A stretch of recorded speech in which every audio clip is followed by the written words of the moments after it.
Deepfakes. When you hear that word, you might be thinking about these fabricated images of Pope Francis in a puffer jacket, or these fake images of former President Donald Trump. But there's a darker underbelly of AI-generated content that rarely makes headlines. What you don't sign up for is deepfake pornographic images being created of you and some people mistaking them for being real. Experts say that a large majority of videos generated using AI are pornographic, non-consensual, and involve primarily women. Porn of myself I never created has been viewed, distributed, and sold.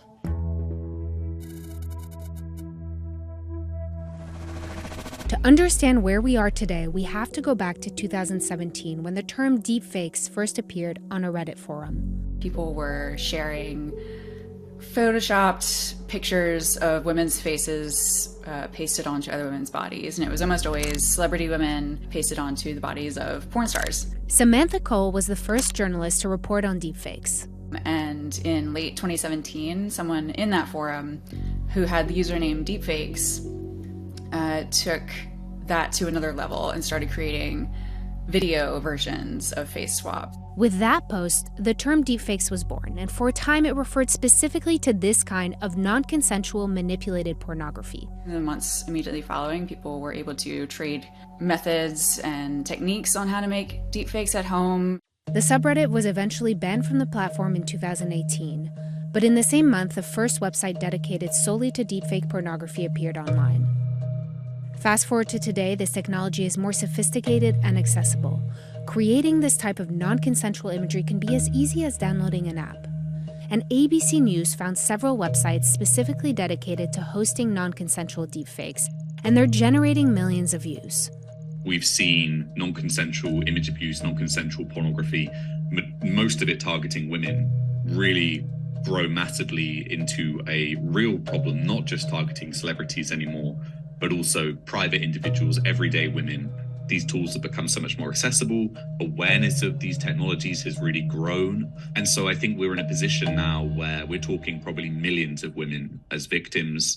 There is a lot of porn of me on the internet. My face has been digitally plastered countless times over other people's naked bodies to create sex content that I never consented to. This is GB. She's a popular YouTuber who in 2022 publicly shared how deepfakes have been impacting her. This affects people's lives. It's fully ingrained in mine. It dictates how I act, where I feel safe, and is something that I'm forced to come to terms with in order to just continue existing. Those who are depicted in manipulated non-consensual pornography experience almost identical impacts to those who are actually having real images distributed without their consent. And that's largely because it's the same sense of being turned into sexual entertainment against your will. Marianne Franks is a lawyer who heads the Cyber Civil Rights Initiative, a nonprofit dedicated to combating online abuse. The kind of shame, humiliation, the kind of doorway into really dark harassment that can take place not just online but also offline, reputational consequences, maybe being fired from their jobs, maybe being kicked out of their schools. The question definitely still lingers of if I lost out on that business opportunity because of those images, some of which were really extreme, if I'm just being honest. I mean, they weren't just nude images, they were like sex acts. Blair White is a political commentator and YouTuber, and she says that in 2019, during an audition for a TV show, she found out that fake images of herself existed online. It was an older man who basically handed me a physical folder with printed out images of me performing various sex acts, just being nude, stills from videos that were created. And basically, the intention was for me to answer for what these were and to tell him if these were real images. And either way, it was very humiliating. While some women have spoken out about being targets of deepfake pornography, talking about the issue can come at a price. Come to find out, there is actually a lot of fake porn images of me on the internet. I had made a video going into my experience. Me even talking about this publicly is not only going to encourage people to go look at it, first of all, out of curiosity, but also maybe encourage more to be created. There is no federal law in the U.S. tackling deepfake pornography. At the moment, the ability to bring criminal or civil charges against an individual differs from state to state.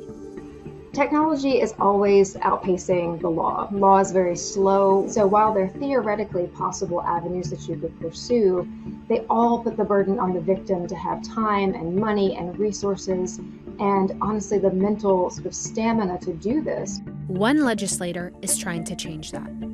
And so this bill aims to make sure there are both criminal penalties as well as civil liability for anyone who posts without someone's consent images of them appearing to be involved in pornography, intimate art, without their consent. Representative Morelli's new bill was introduced to Congress and referred to a committee in 2023.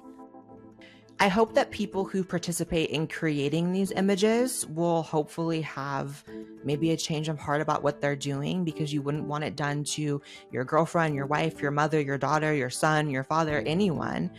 People are afraid to speak up, to talk about it, and I am so sorry that this happened to you too. I hope that I can encourage you that you are not alone. I know I'm not either.